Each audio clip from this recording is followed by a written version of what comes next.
Hello, I'm Pastor Angel. Good morning. Praise God for granting us another day today and for His mercy and grace.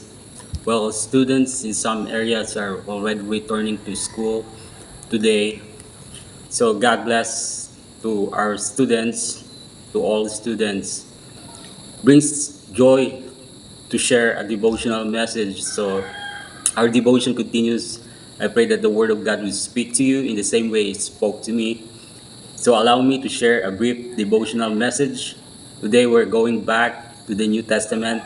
So if you have a Bible, please join me and read Matthew chapter 3 verses 8 to 9.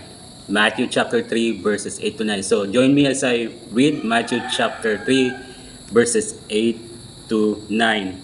Therefore, bear fruits worthy of repentance, and do not think to say to yourselves, we have Abraham as our father.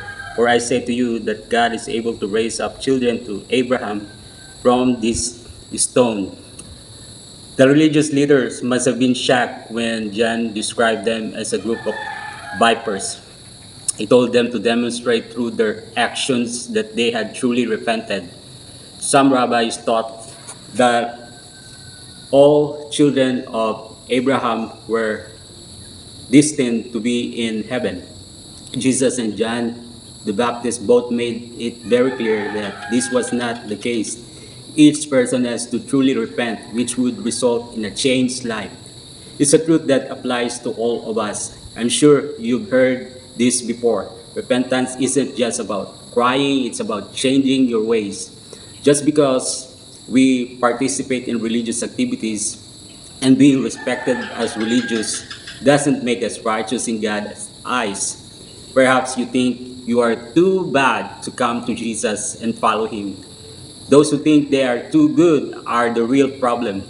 To be forgiven, we need to acknowledge our sin and repent. Today, if the Holy Spirit convicts us of any sin in our lives, we should repent.